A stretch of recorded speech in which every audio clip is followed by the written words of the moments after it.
Ya, dia tonga soa daholo indray ato amin'ny tapany faharoa ny fandaharana izay mikasika ny fampahafantarana ny Fruity Loops.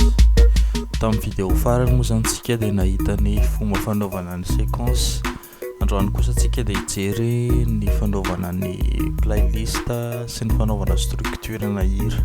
Ny structure moa zany dia fitambarana pattern maromaro, ary ny atao hoe pattern dia ilay séquence raha natao eo voalohany iny.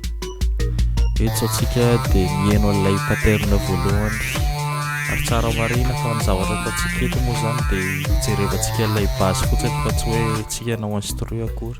Dia eto raha te hiova pattern ohatra dia mandeha any ambony eo akaikin'ilay tempo dia tsindriana dia ampiakarina fotsiny raha ohatra ny hoe te hivadika pattern 2.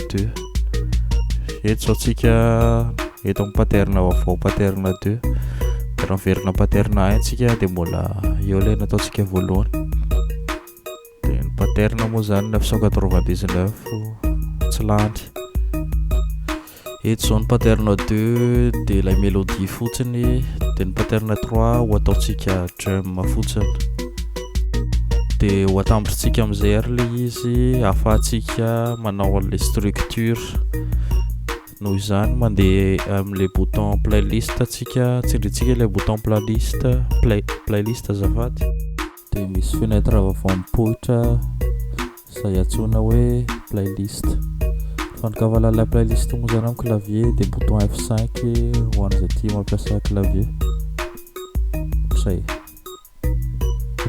Dia sélectionnentsika ilay pattern 1 dia cliquentsika eo amin'ny ligne track voalohany dia mipoitra ilay mélodie namboarintsika eto amin'ny voalohany. Dia ohatra raha hisafidy an'ilay pattern 2 dia ampiakovatsika atao pattern 2 dia cliquentsika dia mivadika pattern 2 zao ilay izy. Eto hitantsika hoe samihafa ilay izy, pattern 1 pattern 2. Fa ny azo mba tsy hahavery dia renomeko foana ilay izy. Eto zao ataoko mélodie 2 dia mélodie 1 ilay pattern voalohany. Amizay tsika tsy dia sahirana rehefa manao instru sy manao an'ilay structure. Eto zao tsika dia navita structure tsotsotra dia ho andramantsika henoina ilay izy. Eto zao asiantsika mélodie dia ajanontsika ny kiky, andrakandrana fotsiny izy ity fa tsy hoe voatery ihany. Mélodie atao somary taraiky dia ohatr'izay dia ovatsika song ilay bouton dia atao play. Rehefa hinoantsika zao ilay izy dia manome an'ilay structure izay namboarintsika.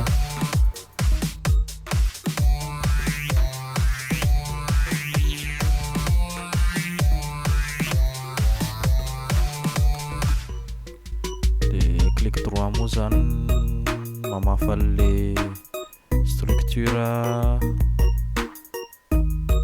ohatr'izay, dia clic gauche foana ny mametaka.